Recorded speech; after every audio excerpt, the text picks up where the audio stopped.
Hello Naruto lovers, आज हम बात करने वाले हैं उस लेजेंडरी फाइट की जो नारुतो शिपुडेन की सबसे शानदार लड़ाई में से एक है। नारुतो वर्सेस पेन की लड़ाई। ये लड़ाई सिर्फ पंचेज और जुत्सु की नहीं थी, बल्कि ये विश्वास, कुर्बानी और लगन की अग्नि परीक्षा थी। गाइस, वीडियो को एंड तक देखना और अगर आप नारुतो के सच्चे फैन हो तो चैनल को तुरंत सब्सक्राइब कर लो। कहानी शुरू होती है जब पेन ने हिडन लीफ विलेज पर अटैक किया और उसने पूरे विलेज को तबाह कर दिया था। उस टाइम नारुतो विलेज में नहीं था। पेन लीफ विलेज के हर निंजा को आसानी से हरा रहा था। एक के बाद एक हर फाइटर गिरता जा रहा था और फिर पेन अपना अल्टीमेट मूव यूज करता है, ऑल माइटी पुश।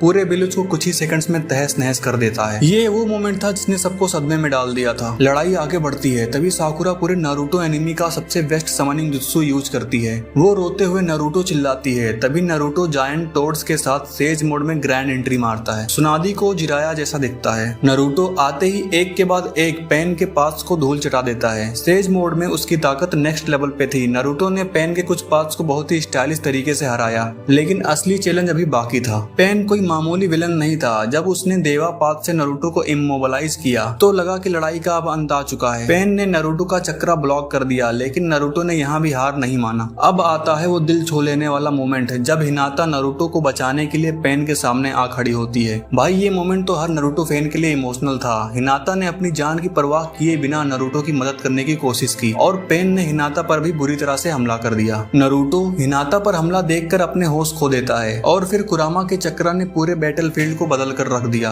नारुतो अब 6 टेल्स फॉर्म में आ चुका था और पेन के हर अटैक को अपनी ताकत से दबा रहा था, लेकिन यहीं से लड़ाई और गंभीर हो जाती है। पेन ने भी हार मानने से इनकार कर दिया। उसने नारुतो को एक बड़े चट्टान के गोले में बंद कर दिया, लेकिन नारुतो जो अब 9 टेल्स के 8 टेल फॉर्म में था, उससे भी बाहर आने की कोशिश करता है। ऐसा लग रहा था कि नारुतो पूरी तरह से कंट्रोल खो चुका है, लेकिन अभी नारुतो को रोकने के लिए एक अनएक्सपेक्टेड ट्विस्ट आता है। उसके अंदर उसके पिता मिनाटो नामिकाजे की चक्रा पहले से ही रहती है, जिससे नारुतो का मिनाटो के साथ फिर से इमोशनल रियूनियन होता है और एक बार फिर से नारुतो के अंदर खुद को कंट्रोल करने की ताकत आ जाती है। ये मोमेंट ना सिर्फ नारुतो के कैरेक्टर डेवलपमेंट का था, बल्कि फैंस के लिए भी एक इमोशनल मोमेंट था। अब नारुतो ने कुरामा की पावर को सप्रेस कर दिया था और सेज मोड में वापस आकर उसने फाइनल बैटल की तैयारी कर ली। नारुतो ने अपनी नई ताकत और रणनीति का इस्तेमाल करके पेन को हरा दिया, लेकिन असली लड़ाई तो अब शुरू होती है। ये फिजिकल फाइट नहीं थी, ये नारुतो और पेन के विश्वास की लड़ाई थी। पेन यानी कि नागाटो का मानना था कि दुनिया को सिर्फ सफरिंग और पेन से ही कंट्रोल किया जा सकता है, लेकिन नारुतो ने अपनी ताकत और लगन के जरिए नागाटो को दिखाया कि असली पीस कैसे हासिल की जा सकती है। नारुतो ने नागाटो के सारे सवालों का जवाब अपने लगन और विश्वास के साथ दिया और फिर नागाटो ने खुद को कुर्बान करके लीफ विलेज के सभी लोगों को वापस जिंदा कर देता है जो इस लड़ाई में मर गए थे। इस पल ने साबित किया कि नारुतो सिर्फ एक निंजा ही नहीं है, बल्कि एक सच्चा लीडर भी है जो अपने दुश्मनों को भी सही रास्ते पर ला सकता है। नारुतो वर्सेस पेन की लेजेंडरी फाइट आपको कैसी लगी कमेंट में बताइए और चैनल को सब्सक्राइब कर लीजिए।